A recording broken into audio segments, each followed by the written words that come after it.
Ok, avant d'entrer dans le vif du sujet, il faut qu'on reparte quelques mois en arrière. 2022, c'est l'année où je décide de me mettre à fond sur YouTube et les orages.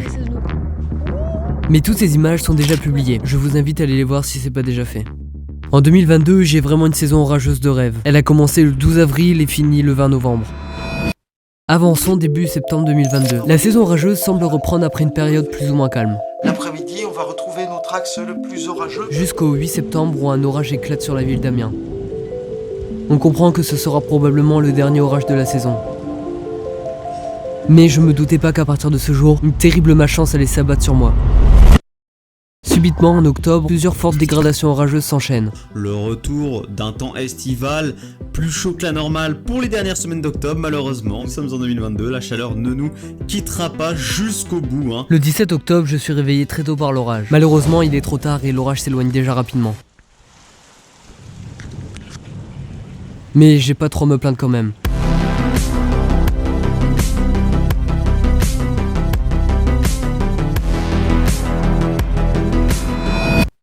Ensuite, quelques jours plus tard, une nouvelle dégradation orageuse est attendue pour les Hauts-de-France. En soirée, l'orage s'est formé bien trop à l'est. Ensuite, nous arrivons au 23 octobre. Je m'étalerai pas trop sur ce sujet, mais si vous voulez en savoir plus, je vous invite à regarder cette vidéo.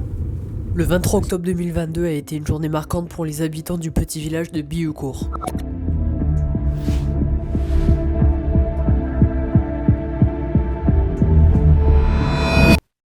Le 20 novembre, la saison se clôture avec un bel orage hivernal près des côtes. De quoi encore éveiller quelques dernières sensations.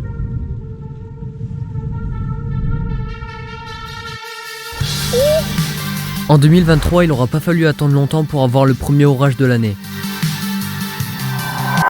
Autant dire que la suite de la saison me paraissait prometteuse.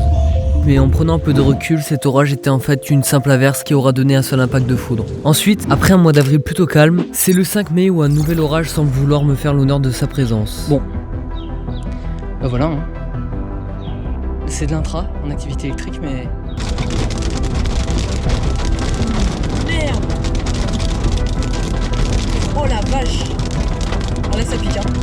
La suite du mois de mai fut très anticyclonique. Il aura fallu attendre début juin pour qu'un nouveau risque orageux important se manifeste. Attention, quelques orages pourraient se déclencher. Surtout dans l'ouest du pays. Ça donne de l'orage, avec parfois des coups de tonnerre plus marqués. Coup du sort, je pars tout le mois de juin en Bretagne, mais ça ne se passera pas comme je l'espérais. Dès le jeudi soir, une salve orageuse intense était attendue par le sud-ouest de la Bretagne. Malheureusement, que de la pluie. Mais le lendemain, le risque orageux semblait plus important, voire plus. Bon, pour faire simple, les orages étaient bien présents, et forts en plus de ça, mais beaucoup trop à l'est. Et pendant tout le mois de juin, les risques d'orage vont se succéder chaque semaine, mais malheureusement rien à chaque fois.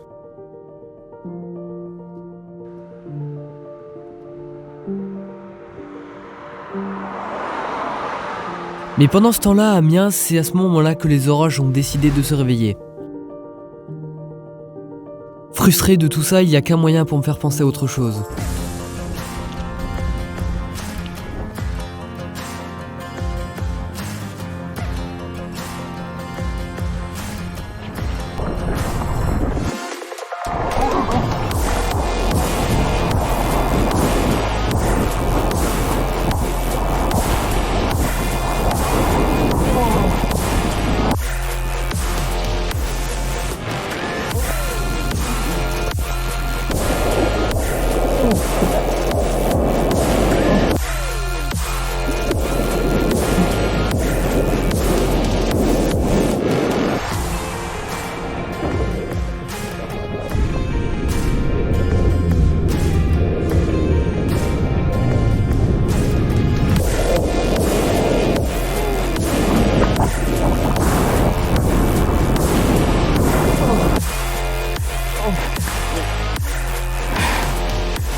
Bon.